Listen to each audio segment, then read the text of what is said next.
Hello, hello again. Lots of cuddles here in a Pup in the Life. This is me, Vergola, having my head scratched. Lots of wind outside. Not so much to record a Pup in the Life outside today.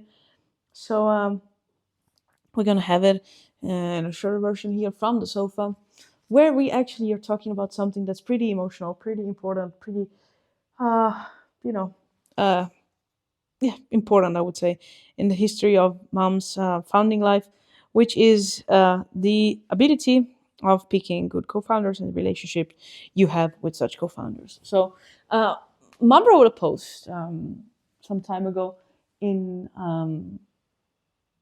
actually on LinkedIn, where she would actually say that, to be honest, you are going to spend more time with your co-founders than with your family, which is not necessarily true. That's kind of a provoking way to put it. But the truth of the matter is that you're gonna spend more time with them, way more time with them than you actually think you're gonna do.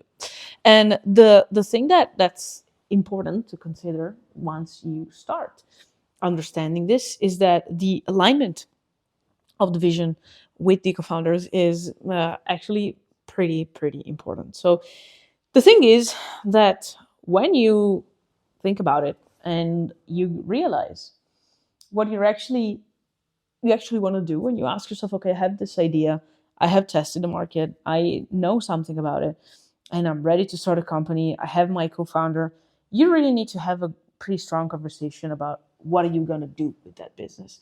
And the first mistake that mom has done in the past is actually not having this type of conversation, which I'm sure is not like so easy, especially in the first place when you think that you don't really know, but at some point you need to know. And so that is also why it's important to pick the exit strategy. Ask yourself how much time you're gonna just use in your life to invest in the company. What do you want to get out of that, and whatnot. So the thing is, if you don't have this trait, it's actually very easily, resulted in not being able to pull the actual project off at some point, because you're not responding to the actual things that you're supposed to do, because the other person simply doesn't know.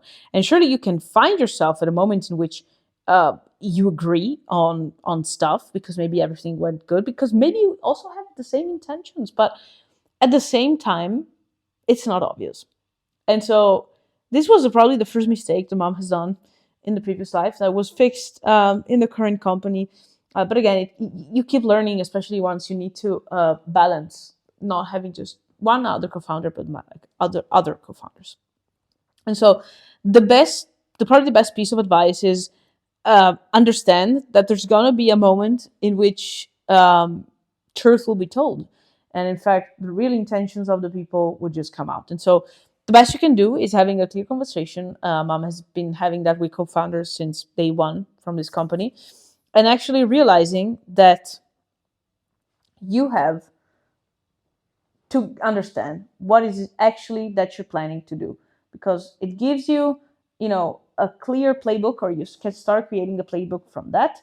It gives you a way to really gauge expectations and actions, and it can help you out, really avoiding mistakes that are totally avoidable if you actually speak to one another.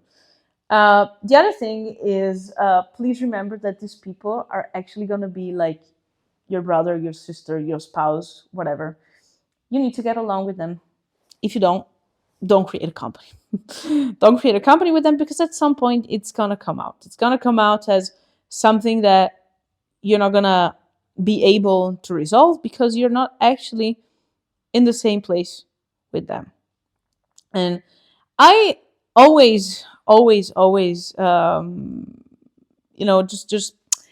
just looked at the things when people are just looking for a co-founder, looking for co-founders to do this, and that. And in reality, what you're looking for is something to solve your problems but it's not a co-founders. You're looking for skills.